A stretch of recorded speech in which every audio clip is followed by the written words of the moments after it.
Week 10, day 2, some updates for you. We're going to give you before and after shots of that coco lumber. We're going to show you how FlexiBond works. That's a brand name, but it's just a waterproof sealant. We'll show you how that works. And we went over 1 million pesos, but a lot of personal costs in there. So we will pull those costs out and give you a final update probably later this week. But we did hit the 1 million peso mark. So let's rewind and I'll start the day from there.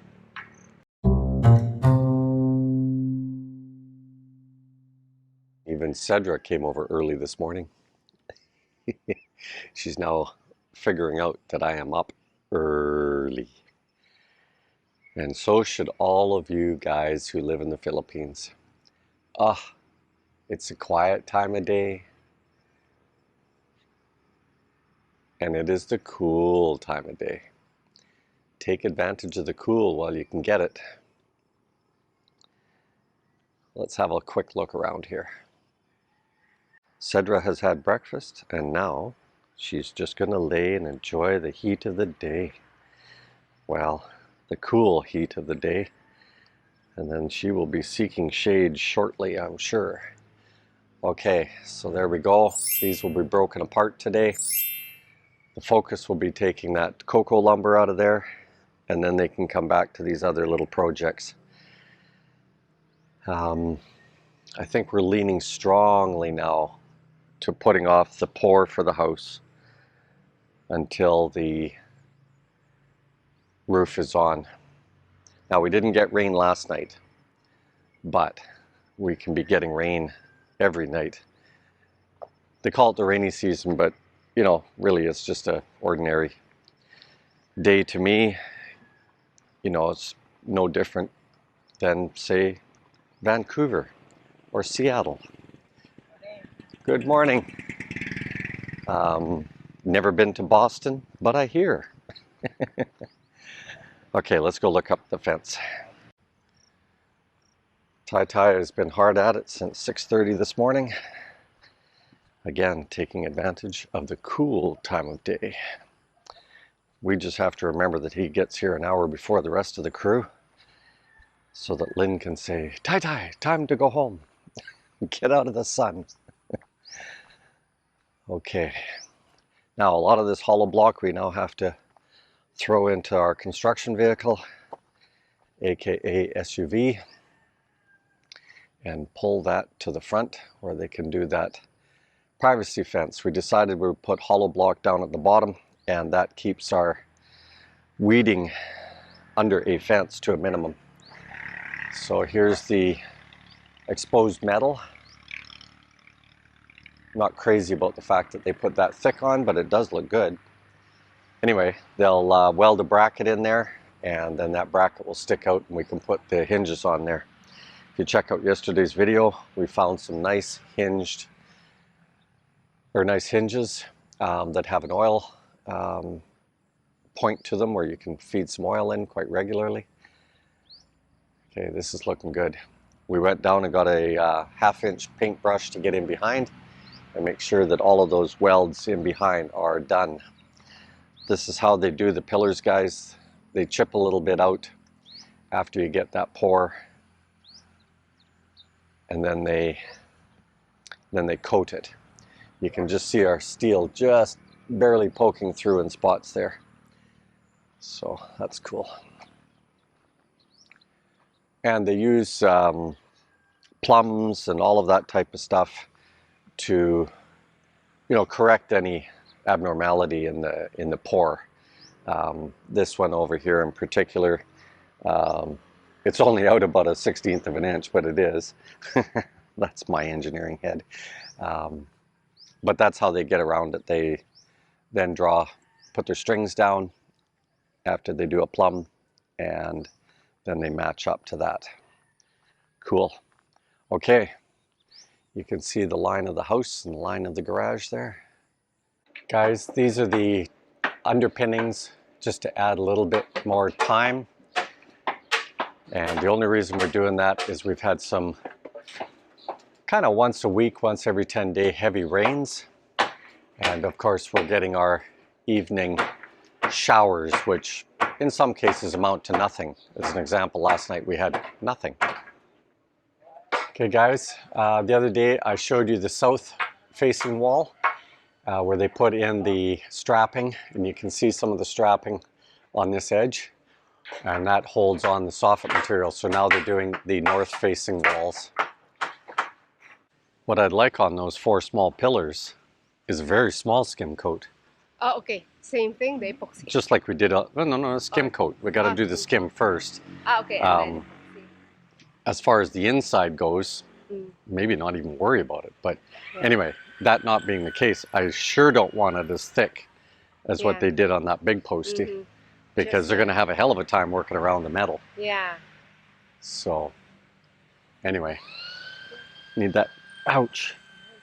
You're being dipped. Well, some big bug, not just an ant. Yeah, I like the color, guys. So now what they do with this Flexi Bond is it's a water sealant, but then you use a roller, paint roller, but you add raw Portland cement into the mix, and then you roll it on. And as you can see, that stain mark where they overworked the area is now gone. If you can see a little bit of shadowing and rippling there, yes. But we've only done 1 coat there, guys. I'm not spending my money doing good quality skim coat on a fence.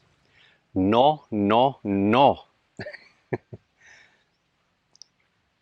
And I asked him to seal the top lid, and it looks like he's done that. Yeah. Sealed the top as well, because you know that's where the water's going to come down, right? Yeah. Yeah.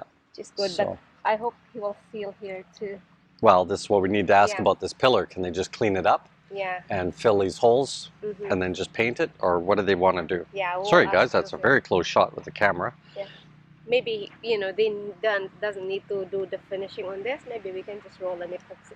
Well, that's where I'm kind of leaning to, because if you see the way the Flexi Bond goes on, it does tend to leave a little chunking anyway, if you want to call it chunking. Yeah. The roughness. Yeah. And just in here, guys, you can see the steel. Yeah. Roughly where my finger is there. So that's fairly close enough, or that's close enough to the surface for doing the steel. Well, we're sure happy about the fence. I put my eye to it, and it's pretty darn good. I put my eye to it because earlier I didn't have my eye on it, only the camera, and the camera suggested something was off, but it's not. It's just the lens, I guess. Lynn's checking to make sure that he got to all of the inside welds on the. Sides are not really, you know, some of them are not really being painted. So well, then you have a ladder to do that. You have to get them in there and tell them to pay close attention all the way through. Anyway. Or maybe tomorrow morning, if it's still cooler in this area. Yeah. You can do the repainting. Well, it's definitely cooler in the morning for sure. But let's get that coco lumber fixed and finished, and then they can get back to these minor projects, because Cirillo's kind of annoyed that the guys are underfoot, but then he wants that all out, so he's got to suck it up like a princess. A one-eyed princess to boot. We have a one-eyed welder, guys. One eye. Now, fortunately, he's using proper welding glasses, but he's not protecting his skin, and he's giving himself a sunburn every single day. Crazy. The workers in the country are simply crazy. Sitting on that. Yeah, I know. I'm trying to get him. He's just hanging off the edge there. Now that's confidence in your welds. And as promised, here's the before and after Coco. And I don't mean Coco Martin. He is guapo or pogi.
going a little backward in time, we had to, keep an eye on this run here, guys, because this is where all of our sewer lines and water lines, everything runs through there.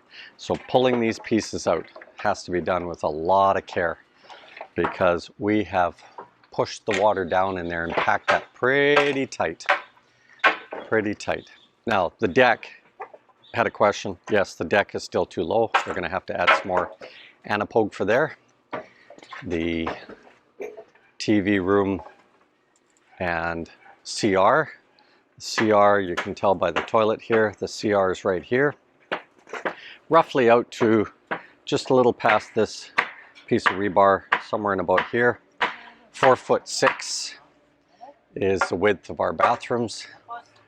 And once we get all this coco out of there, I can start measuring the inside dimensions as being true. And that bathroom down there may be 5 feet wide for the ensuite. Now I say that about the ensuite because we're still scrambling around trying to figure out where Lynn wants to put the washing machine. Everything will be dried outside though. Oh, it's so nice on your clothes when it's outside drying. Our roof is here, guys.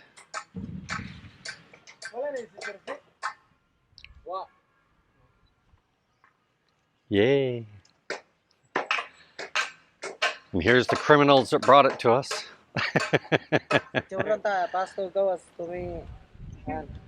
Nice. Cool. And this is probably closer to the naked eye here. I can see that boat, I bet you can't.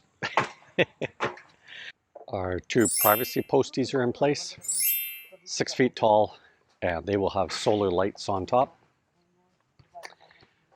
There we go, guys. Some minor updates at the end of the day. Later, Gators.